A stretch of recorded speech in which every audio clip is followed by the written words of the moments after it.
30 ਜੂਨ ਨੂੰ ਬਾਬਾ ਬਰਫਾਨੀ ਸ਼੍ਰੀ ਅਮਰਨਾਥ ਜੀ ਦੀ ਯਾਤਰਾ ਸ਼ੁਰੂ ਹੋਣ ਜਾ ਰਹੀ ਆ। ਉਸ ਤੋਂ ਪਹਿਲਾਂ ਤਿਆਰੀਆਂ ਵੀ ਜਿਹੜੀਆਂ ਵਾ ਉਹ ਸ਼ੁਰੂ ਹੋ ਚੁੱਕੀਆਂ ਨੇ। ਪਿਛਲੇ ਦਿਨੀ ਸ਼ਰਾਈਨ ਬੋਰਡ ਵੱਲੋਂ ਲੰਗਰ ਕਮੇਟੀਆਂ ਦੇ ਨਾਲ ਇੱਕ ਵਰਚੁਅਲ ਮੀਟਿੰਗ ਕੀਤੀ ਗਈ। ਦੱਸ ਦਈਏ ਕਿ ਅਮਰਨਾਥ ਯਾਤਰਾ ਦੇ ਵਿੱਚ ਵੱਡੀ ਤਾਦਾਦ ਦੇ ਵਿੱਚ ਲੰਗਰ ਲੱਗਦੇ ਨੇ, ਸੋ ਮੀਟਿੰਗ ਕੀਤੀ ਗਈ ਹੈ। ਮੀਟਿੰਗ ਦੇ ਵਿੱਚ ਜੋ ਲੰਗਰ ਕਮੇਟੀਆਂ ਵੱਲੋਂ ਹੁਣ ਨਾਰਾਜ਼ਗੀ ਜਤਾਈ ਜਾ ਰਹੀ ਹੈ। ਕਿਹਾ ਜਾ ਰਿਹਾ ਕਿ ਸ਼ਰਾਈਨ ਬੋਰਡ ਦੇ ਅਧਿਕਾਰੀਆਂ ਦਾ ਜੋ ਰਵੱਈਆ ਸੀ ਉਹ ਸਹੀ ਨਹੀਂ ਸੀਗੀ, ਸ਼ਬਦਾਵਲੀ ਜਿਹੜੀ ਉਹ ਗਲਤ ਵਰਤੀ ਗਈ ਆ। ਸੋ ਮੇਰੇ ਨਾਲ ਰਾਜਨ ਕਪੂਰ ਜੀ ਜਿਹੜੇ ਕਿ ਸਾਈਬੋ ਤੋਂ ਪ੍ਰਧਾਨ ਨੇ, ਉਹਨਾਂ ਦੇ ਨਾਲ ਸਬਲੋ ਤੋਂ ਵਿਜੇ ਠਾकुर ਜੀ ਅਤੇ ਰਾਜਨ ਗੁਪਤਾ ਜੀ ਮੌਜੂਦ ਨੇ। ਗੱਲਬਾਤ ਕਰ ਲਾਂਗੇ ਕਿਸ ਤਰ੍ਹਾਂ ਦੀ ਨਾਰਾਜ਼ਗੀ ਜਤਾਈ ਗਈ ਆ। ਕਿਹਾ ਜਾ ਰਿਹਾ ਕਿ ਇਸ ਵਾਰ ਅਗਰ ਸ਼ਰਾਈਨ ਬੋਰਡ ਨੇ ਆਪਣਾ ਰਵੱਈਆ ਸਹੀ ਨਾ ਕੀਤਾ ਤਾਂ ਲੰਗਰ ਵੀ ਜਿਹੜੇ ਇਸ ਵਾਰ ਨਹੀਂ ਲੱਗਣਗੇ। ਗੱਲਬਾਤ ਕਰਾਂਗੇ ਵਿਜੇ ਗੁਪਤਾ ਜੀ ਨਾਲ, ਠਾकुर ਜੀ ਨਾਲ। ਠਾकुर ਜੀ, ਨਾਰਾਜ਼ਗੀ ਜਤਾਈ ਜਾ ਰਹੀ ਆ, ਕਹਿ ਰਹੇ ਨੇ ਕਿ ਇਸ ਵਾਰ ਲੰਗਰ ਨਹੀਂ ਲਾਵਾਂਗੇ, ਕੀ ਕਾਰਨ ਆ, ਕੀ ਗੱਲਬਾਤ ਹੋਈ ਸੀ? 21 तारीख को श्राइन बोर्ड ने सभी भंडारों के साथ जो वर्चुअल मीटिंग की, उसमें श्री नितेश्वर जी ने, अनूप सोनी ने अपने स्वभाववश जो पिछले 3-4 सालों से चल रहा है, उन्होंने सख्त चेतावनी दी भंडारे वालों को कि हम आपको ब्लैक लिस्ट कर देंगे, सेम डे आपका भंडारा पैक करके हमेशा के लिए अमरनाथ यात्रा से हम आपके घर पर भेज देंगे। आप भंडारे में यात्रियों को ठहरा नहीं सकते, उससे वहाँ लोकल को प्रॉब्लम आती है। अब ये बात और है कि यात्रियों को जो सुविधा मिलती है उसकी तरफ हमारे हिंदुत्ववादी सरकार के पर पहरा देने वाले जो अधिकारी हैं उसके कितना फेवर में है कि वहाँ पर लोकल को प्रॉब्लम आती है अगर भंडारों में आप यात्री ठहराओगे, उससे मना किया गया। और इसी तरह से अपमानजनक शब्दावली का प्रयोग करते हुए बहुत कुछ किया गया। उससे क्या हुआ कि हमारी 2 ऑर्गेनाइजेशनें थी, एक साइबो और एक सबलो। हमारे अंदर इतना ज़्यादा आक्रोश पैदा हुआ कि 1 दिन के नोटिस पर सभी भंडारे वाले एक प्लेटफॉर्म पर इकट्ठे हो गए कि मित्रों, आप सोचो कि जो समर्पण हमारा इस यात्रा के प्रति रहा है, जो समर्पण हमारा अमरनाथ यात्रियों के रहा है, जो भाव हमारा बाबा बर्फानी के लिए रहा है, इन अधिकारियों के क्रियाकलाप से क्या वो आगे चलना चाहिए या नहीं चलना चाहिए। हम बहुत आहत हैं। अब तक हम 3-4 सालों से अगर रुके रहे हैं तो अपनी समर्पण भावना को देखते हुए उसको समर्पित रहे हैं। हमें याद है मौजूदा महामहिम जी को मैं ये बताना चाहता हूं कि हम कौन लोग हैं। हम पार्ट ऑफ यात्रा हैं। हमारे बगैर अमरनाथ यात्रा की कल्पना भी नहीं की जा सकती। और उसका परिणाम एनएन बोरा जी ने 2017 में सभी भंडारों को बुला करके अपने हाथों से उनके काम का गुणगान करते हुए अपने हाथों से सम्मानित किया। राजभवन के गेट भंडारों की बात करने के लिए अमरनाथ यात्रा पर बनने वाली टर्म एंड कंडीशन पर को बनाने के पहले 5 से 6 मीटिंगें हमारे साथ राजभवन के सीईओ गवर्नर साहब के आदेश पर उनकी खुद मौजूदगी में जो टर्म एंड कंडीशन हमारे मुताबिक तैयार होती रही हैं, पिछले 3 सालों से 4 सालों से बिल्कुल उसको एकदम अलग कर दिया गया है। अब क्या सोच है कि मौजूदा अधिकारी हिंदुत्व विरोधी हैं, भंडारा विरोधी हैं, राष्ट्र विरोधी हैं। ये हमारे उच्च बड़े ऑफिसर जो हैं वो उस पर निर्णय करें।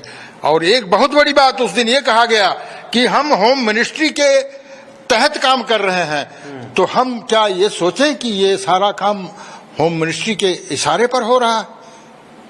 और अगर हो रहा है तो माननीय अमित शाह जी को मैं अमरनाथ यात्रा के बारे में ये सलाह देना चाहूँगा कि जब से हिंदुत्व की, राष्ट्रवाद की मुहिम चली है, 370 खत्म हुई है, 35A खत्म हुई है, सारे अवरोध जो हैं हिंदुत्व के खत्म हुए हैं। और क्या अमरनाथ में यात्रा करने वाले भंडारों के लिए उसके खत्म होते ही एक बड़े बड़े अवरोध हमारे लिए अधिकारियों के द्वारा खड़े कर दिए गए हैं। हमें सेवा कर रहे सेवादारों के लिए अलग परमिशन बनवाना पड़ेगा। यात्रियों की ये जो समस्याएं हैं वो तो अपरंपार हैं, मैं कहां तक गिनाऊं, आपको बाइट दे रहा हूं, थोड़े शब्दों में कहना पड़ेगा। जितनी भी शर्तें लगाई जा रही हैं और एक सर्कुलर भेजा गया कि आप सीधे बोर्ड से, क्या मतलब हुआ भाई? अगर सब लोग अमरनाथ यात्रा में या साइबो अमरनाथ यात्रा में बोर्ड सुचारू रूप से चलाने के लिए बोर्ड के साथ एक पुल का काम करती है, उस पुल को मटिया मेट उसके पिलर को ध्वस्त करने में ये अनूप सोनी लगा हुआ है पिछले 3 सालों से। बड़ी लंबा इतिहास है। अगर मुझे बैठ करके पूछा गया तो मैं बताऊंगा। महामहिम जी से मैं एक बार पुनः ये अपील करना चाहता हूं कि अगर आपके नॉलेज में है, फिर मैं भोलेनाथ से माफी मांगूंगा कि बाबा अगर आपके नॉलेज में नहीं है तो आप इसका प्रथम संज्ञान लें। यात्रा सिर पर खड़ी है और भंडारे वाले अगर इसी तरह से इनके जख्मों पर मलहम नहीं लगाया गया, इनके विरोध में बनी हुई टर्म एंड कंडीशन को नहीं खत्म किया गया, उसमें हमारी जरूरत के मुताबिक जो पॉइंट हैं वो नहीं डाले गए और इन 2 आताताई हिंदुत्व विरोधी, अमरनाथ यात्रा विरोधी, भंडारा विरोधी अधिकारियों को तुरंत नहीं हटाया गया तो 2022 की यात्रा में कल्पना करते हमारे रोए खड़े हो जाते हैं कि भंडारा लगाने वाले भंडारों के बिना होगी और कैसे होगी। इसके बारे में महामहिम जी सोचें, श्री अमित शाह जी सोचें। बस मुझे इतना ही कहना। राजन जी, ਸਿੱਧੇ ਤੌਰ ਤੇ ਚੇਤਾਵਨੀ ਹੈ ਕਿ ਲੰਗਰ ਨਹੀਂ ਲੱਗਣਗੇ, ਨਾਰਾਜ਼ਗੀ ਬਹੁਤ ਵੱਡੀ ਹੈਗੀ ਆ, ਕਿਸ ਤਰ੍ਹਾਂ ਦੇਖਦੇ ਹੋ? ਜੇਕਰ ਭੰਡਾਰੇ ਨਹੀਂ ਲੱਗਣਗੇ ਤਾਂ ਯਾਤਰਾ ਫਿਰ ਕਿਸ ਤਰ੍ਹਾਂ ਚੱਲੇਗੀ? ਬਿਲਕੁਲ ਜੀ, ਇਹਦੇ 'ਚ ਕੋਈ ਸ਼ੱਕ ਨਹੀਂ ਹੈ। ਜੋ ਪਿਛਲੇ ਦਿਨਾਂ ਦੇ ਵਿੱਚ ਨਿਤੇਸ਼ਵਰ ਕੁਮਾਰ ਜਿਹੜੇ ਸੀਓ, ਉਹਨਾਂ ਨੇ ਵਰਚੁਅਲ ਮੀਟਿੰਗ ਕਰਕੇ ਜੋ ਸ਼ਬਦ ਵਾਲੀ ਉਹਨਾਂ ਨੇ ਪ੍ਰਯੋਗ ਕੀਤੀ ਹੈ, ਜਦਕਿ 120 ਭੰਡਾਰੇ ਕੋਈ ਸੰਸਥਾएं ਆਨਲਾਈਨ ਉਦੋਂ ਮੌਜੂਦ ਸੀ। ਆਂਦਿਆਂ ਨਾਲ ਹੀ ਬੰਦਾ ਗੱਲ ਕਰਦਾ ਹੈ, ਥੋੜਾ ਰਿਸਪੈਕਟਫੁਲੀ ਗੱਲ ਕਰਦਾ ਵਾ। ਉਹਨੇ ਆਂਦਿਆਂ ਨਾਲ ਇੱਕੋ ਹੀ ਗੱਲ ਕਹੀ ਹੈਗੀ ਹੈ, ਬਈ ਅਗਰ ਜਿਹੜੀ ਸੀ ਟਰਮਸ ਕੰਡੀਸ਼ਨ ਜਿਹੜੀਆਂ ਲਾਈਆਂ ਹੈਗੀਆਂ ਵਾ, ਅਗਰ ਉਹਦਾ ਤੁਸੀਂ ਪ੍ਰੋਪਰ ਪਾਲਨ ਨਾ ਕੀਤਾ, ਕਿਤੇ ਵੀ ਕਮੀ ਤੁਹਾਡੀ ਰਹਿ ਗਈ ਤੇ ਅਸੀਂ ਤੁਹਾਡਾ ਲੰਗਰ ਬੰਦ ਮੌਕੇ ਤੇ ਕਰਾ ਕੇ ਉਥੋਂ ਵਾਪਸ ਭੇਜ ਦਵਾਂਗੇ ਔਰ ਸਦਾ ਲਈ ਬਲੈਕਲਿਸਟ ਕਰ ਦਾਂਗੇ। ਦੁਬਾਰਾ ਕਿਹੜੀਆਂ ਸ਼ਰਤਾਂ ਜਿਹੜੀਆਂ ਰੱਖੀਆਂ ਗਈਆਂ ਨੇ ਜਿਹਦੇ ਕਰਕੇ ਨਾਰਾਜ਼ਗੀ ਹੈਗੀ ਆ? ਸ਼ਰਤਾਂ ਹੁਣ ਮੈਂ ਟਰਮਸ ਕੰਡੀਸ਼ਨ ਦੀ ਕਾਪੀ ਤੁਹਾਨੂੰ ਦੇ ਸਕਦਾ ਵਾਂ। ਕੋਈ ਇਹਨਾਂ ਨੇ ਬੇਫਜ਼ੂਲੀ ਆਪਣਾ ਵਿੱਚੋਂ ਲਾਈਆਂ ਹੋਈਆਂ। ਮੈਂ ਛੋਟੀ, ਮੈਂ ਤਾਂ ਕਹਿੰਦੇ ਵੀ ਹਾਸਾ ਆਉਂਦਾ, ਜਿੱਦਾਂ ਇੱਕ ਹਲਵਾ ਹੁੰਦਾ ਵਾ, ਫੂਡ ਮੈਨੂੰ ਉਹਨਾਂ ਨੇ ਲਾਗੂ ਕਰਤਾ। ਹਲਵੇ ਦਾ ਜਿਹੜਾ ਪ੍ਰਸ਼ਾਦ ਹੈ ਉਹ ਤਾਂ ਤੁਹਾਨੂੰ ਪਤਾ ਹਰ ਜਗ੍ਹਾ ਆਪਣਾ ਭੋਗ ਲਗਾਇਆ ਜਾਂਦਾ। ਜੇ ਹਲਵਾ ਤੁਸੀਂ ਕਿਤੇ ਤੇ ਬਣਾਤਾ, ਇਹ ਬੋਰਡ ਦੇ ਬੰਦੇ ਫੋਟੋ ਖਿੱਚਦੇ ਆ ਤੇ ਉਹਨੂੰ ਬਲੈਕਲਿਸਟ ਕਰ ਦਿੰਦੇ ਨੇ। ਬਈ ਇਹਨਾਂ ਨੇ ਫੂਡ ਮੈਨੂੰ ਆਪਣਾ ਜਿਹੜਾ ਲਾਗੂ ਕੀਤਾ ਹੈਗਾ ਵਾ। ਮੈਨੂੰ ਦੱਸੋ, ਹਿੰਦੁਸਤਾਨ ਦੇ ਵਿੱਚ ਇੰਨੀ ਯਾਤਰਾ ਚੱਲ ਰਹੀ ਹੈ, ਕੇਦਾਰਨਾਥ ਦੀ ਯਾਤਰਾ ਇਸ ਟਾਈਮ ਭਰਪੂਰ ਚੱਲ ਰਹੀ ਹੈ, ਵੈਸ਼ਨੋ ਦੇਵੀ, ਜਿੰਨੇ ਵੀ ਤੀਰਥ ਨੇ, ਮੈਂ ਨਾਮ ਬੋਲਦਾ ਥੱਕ ਜਾਵਾਂਗਾ, ਪਰ ਕਿੱਥੇ ਇਦਾਂ ਦਾ ਨਿਯਮ ਲਾਗੂ ਹੈ? ਕਿੱਥੇ ਆਪਣਾ ਫੂਡ ਮੈਨੂ ਲਾਗੂ ਕੀਤਾ ਜਾਂਦਾ ਵਾ? ਵੀ ਇਹ ਸਾਰਾ ਕੁਝ ਇਹਨਾਂ ਨੇ ਭੰਡਾਰੇ ਵਾਲਿਆਂ ਦੇ ਉੱਤੇ ਹੀ ਆਪਣਾ ਸ਼ਰਤਾਂ ਲਾਗੂ ਕੀਤੀਆਂ ਹੋਈਆਂ ਵਾ। ਯਾਤਰੀ ਨੂੰ ਆਪਣਾ ਪਰਮਨੈਂਟ ਬਣਾਉਣ ਲਈ ਇੰਨੀਆਂ ਮੁਸ਼ਕਲਾਂ ਦਾ ਸਾਹਮਣਾ ਕਰਨਾ ਪੜਦਾ ਵਾ। ਇੱਕ ਲਿਮਟਡ ਜੀ ਲਿਸਟ ਡਾਕਟਰਾਂ ਦੀ ਭੇਜ ਦਿੰਦੇ ਆ, ਉਹ ਵੀ ਪ੍ਰੋਪਰ ਨਹੀਂ ਭੇਜਦੇ। ਉਹੀ ਡਾਕਟਰ ਦੀ ਪ੍ਰੋਪਰ ਰਜਿਸਟ੍ਰੇਸ਼ਨ ਹੋਣੀ ਚਾਹੀਦੀ ਹੈ। ਨਹੀਂ, ਕੋਈ ਬਾਕੀ ਡਾਕਟਰ ਨਹੀਂ ਹੈ, MD ਨੇ, ਹੋਰ ਬੜੇ ਅਸੀਂ ਤਾਂ ਲਿਖ ਕੇ ਵੀ ਦਿੱਤਾ ਸੀ ਇਹਨੂੰ। ਡਾਕਟਰ ਜਿਹੜੇ ਸਾਰੇ ਸੀਨੀਅਰ ਜਿਹੜੇ ਹੈਗੇ, ਜਿਹੜੇ ਪ੍ਰਾਈਵੇਟ ਹਸਪੀਟਲਾਂ ਦੇ ਵੀ, ਉਹਨਾਂ ਨੂੰ ਵੀ ਤੁਸੀਂ ਦੋ ਤਾਂ ਮੈਡੀਕਲ ਹੈਲਥ ਸਰਟੀਫਿਕੇਟ ਹੀ ਦੇਣਾ ਨਾ, ਉਹਦਾ ਕਿਉਂ ਨਹੀਂ ਮੰਨਿਆ ਜਾਏਗਾ? ਪਰ ਨਹੀਂ, ਆਪਣੇ ਟਸ ਤੋਂ ਮਸ ਨਹੀਂ ਹੋਏ। ਪਰ ਜਿਹੜੀ ਇਹਨਾਂ ਨੇ ਸ਼ਬਦ ਵਾਲੀ ਯੂਜ਼ ਕੀਤੀ ਹੈ, ਲੰਗਰ ਆਪਾਂ ਬੰਦ ਕਰਕੇ ਭੇਜ ਦਾਂਗੇ। ਮੈਂ ਮੀਡੀਆ ਦੇ ਮਾਧਿਅਮ ਤੋਂ ਨਿਤੇਸ਼ਵਰ ਕੁਮਾਰ ਜੀ ਨੂੰ ਕਹਿਣਾ ਚਾਹੁੰਦਾ ਵਾਂ, ਨਿਤੇਸ਼ਵਰ ਜੀ, ਅਸੀਂ ਪਾਰਟ ਆਫ ਯਾਤਰਾ ਵਾਂ। ਕੋਈ 30 ਸਾਲ ਤੋਂ, ਕੋਈ 40 ਸਾਲ ਤੋਂ, ਕੋਈ 50 ਸਾਲ ਤੋਂ, ਕੋਈ 25 ਸਾਲ ਤੋਂ ਸੇਵਾ ਕਰ ਰਿਹਾ। ਅਸੀਂ ਜੁੜੇ ਹੋਏ ਹਾਂ ਬਾਬਾ ਅਮਰਨਾਥ ਦੇ ਨਾਲ। ਬਾਬਾ ਅਮਰਨਾਥ ਨਾ ਸਾਨੂੰ ਕੱਢੇ ਵੀ ਤੁਹਾਡੇ ਵਰਗੇ ਕਿਸੇ ਅਧਿਕਾਰੀ ਦੀ ਹਿੰਮਤ ਨਹੀਂ ਵੀ ਸਾਨੂੰ ਉੱਥੋਂ ਯਾਤਰਾ ਤੁਸੀਂ ਅਲੱਗ ਕਰ ਦੋਗੇ।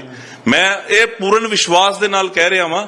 ਔਰ ਇਹ ਜਿਹੜੀ ਗੱਲ, ਜਿਹੜੀ ਹੁਣ ਸਾਡੀਆਂ 2 ਆਰਗੇਨਾਈਜੇਸ਼ਨ ਸੀ, ਆਪਣਾ ਸਬਲੋ ਔਰ ਸਾਈਬੋ, ਉਹ ਦੋਨੋਂ ਅਸੀਂ ਇਕੱਤਰਤ ਹੋ ਕੇ ਇੱਕ ਪਲੇਟਫਾਰਮ ਥੱਲੇ ਸਾਰੇ ਆ ਗਏ ਹੈਗੇ ਆ। ਜਲਦੀ ਹੀ ਆਪਾਂ ਇਹਨਾਂ ਨੂੰ 2 ਦਿਨ ਦੀ ਚੇਤਾਵਨੀ ਦੇ ਰਹੇ ਹਾਂ ਵੀ ਜਿਹੜੀ ਟਰਮਸ ਕੰਡੀਸ਼ਨ ਤੁਸੀਂ ਲਗਾਈਆਂ ਹੈਗੀਆਂ ਵਾ, ਜਾਂ ਤਾਂ ਉਹਨਾਂ ਨੂੰ ਤੁਸੀਂ ਹਟਾ ਲਓ, ਨਹੀਂ ਤਾਂ ਇਹ ਮੁੱਦਾ ਸੜਕਾਂ ਦੇ ਵੀ ਆਊਗਾ, ਇਹਨਾਂ ਦੇ ਪੁਤਲੇ ਵੀ ਫੂਕੇ ਜਾਣਗੇ। ਔਰ 1-2 ਦਿਨਾਂ ਦੇ ਵਿੱਚ ਇਹ ਆਪਣਾ ਪ੍ਰਯਾਸ ਕਰ ਰਹੇ ਹਾਂ ਵੀ ਅਮਿਤ ਸ਼ਾਹ ਜੀ ਕੋਲ ਇਹ ਸਾਰਾ ਜਿਹੜਾ ਮੁੱਦਾ ਪਹੁੰਚਾਇਆ ਜਾਵੇ, ਉਹਨਾਂ ਦੀ ਨਿਗਾਹ 'ਚ ਅਸੀਂ ਲੈ ਕੇ ਆਵਾਂਗੇ। ਸੋ ਬਿਲਕੁਲ ਰਾਜਨ ਗੁਪਤਾ ਜੀ ਵੀ ਸਾਡੇ ਨਾਲ ਮੌਜੂਦ ਨੇ, ਗੱਲਬਾਤ ਕਰ ਲੈਂਦੇ ਆ। ਰਾਜਨ ਜੀ, ਕਿਸ ਤਰ੍ਹਾਂ ਦੇਖਦੇ ਹੋ, ਕਿੰਨੇ ਕੁ ਭੰਡਾਰੇ ਟੋਟਲ ਹੈਗੇ ਨੇ ਜਿਹੜੇ ਕਿ ਯਾਤਰਾ ਰੂਟ ਤੇ ਲੱਗਦੇ ਨੇ? ਕਿਸ ਤਰ੍ਹਾਂ ਦੀ ਚੇਤਾਵਨੀ ਜਿਹੜੀ ਲਾਸਟ ਜਿਹੜੀ ਸਰਕਾਰ ਨੂੰ ਹੁਣ ਤੁਸੀਂ ਦੇਣਾ ਚਾਹੋਗੇ? ਇਸ ਤਰ੍ਹਾਂ ਜੀ 117 ਭੰਡਾਰੇ यात्रा मार्ग ਦੇ ਵਿੱਚ लगते हैं दोनों रूटों से। मैं एक बात बताना चाहता हूं, आपके सवाल से अलग है। ये जो श्राइन बोर्ड का गठन हुआ था, ये हमारी लुधियाना की ही, आपको जानकर खुशी होगी, लुधियाना की संस्था है भोले भंडारी चैरिटेबल ट्रस्ट, पंचतरनी में भंडारा लगता है। उसी की मांग के ऊपर श्राइन बोर्ड का गठन हुआ था। मांग श्री माता वैष्णो देवी श्राइन बोर्ड की तर्ज पे की गई थी। जब हमने मांग की थी तब हमारे मन में ये था कि जो दूसरे धर्म के अधिकारी हैं वो शायद हमें अच्छा नहीं समझते और प्रताड़ित करते हैं। हमने इसलिए ये मांग रखी श्राइन बोर्ड बने कि हमारे ही धर्म के, हिंदू धर्म के अधिकारी लगेंगे और वो हमारी बात को सुनेंगे, समझेंगे। लेकिन बड़े दुख के साथ कहना पड़ता है कि आज हमारे अपने ही हमें उनकी जो प्रताड़ना दी हुई थी उसको भी भुला दिया, उससे कई गुना ज्यादा आगे बढ़ के ये हमें परेशान कर रहे हैं। एक तो ये बात बताना चाहता हूं। दूसरा, जो श्राइन बोर्ड बनाने का मुख्य मंतव्य था, जो इनकी प्राथमिक ड्यूटी थी, दायित्व था, वो ये था कि यात्रियों के लिए रात्रि विश्राम और भोजन की व्यवस्था करना। उसमें ये पूरी तरह से विफल रहे। इनका काम, श्राइन बोर्ड का काम, श्राइन बोर्ड के अधिकारियों का काम हम लंगर लगाने वाली समितियां से संस्थाएं जो है वो कर रही हैं और बखूबी कर रही हैं। मैं यहाँ ये भी बताना चाहूंगा कि जो यात्रा 90s में 1990 के दशक में मात्र 5-6 हजार की थी, आज वो बढ़ के 4, 5, 6, 7 लाख तक पहुंचने की संभावना है। तो उसमें एक बहुत बड़ा योगदान भंडारों का है। भंडारे वालों की उम्मीद आज के ऊपर ही हाँ जी, कोई नहीं, तुसी कंटिन्यू रखो सर, 1 मिनट थोड़ा जा आवाज। हाँ जी। श्राइन बोर्ड का गठन यात्रियों को रात्रि विश्राम और भोजन की व्यवस्था करने के लिए किया गया था। उस कार्य में पूरी तरह से विफल रहे। श्राइन बोर्ड का कार्य की जिम्मेदारी भंडारे वालों ने संभाली। जो यात्रा 90 के दशक में मात्र 5,000 थी, वो बढ़ के 6-7 लाख तक पहुंच गई। उसमें भंडारा लगाने वाली संस्थाओं का बहुत बड़ा योगदान है, क्योंकि हमारे साथ शिव भक्त जुड़े होते हैं, तो भंडारे को देखकर उनको हौसला अफजाई होती है, उत्साह बढ़ता है और वो जाते हैं।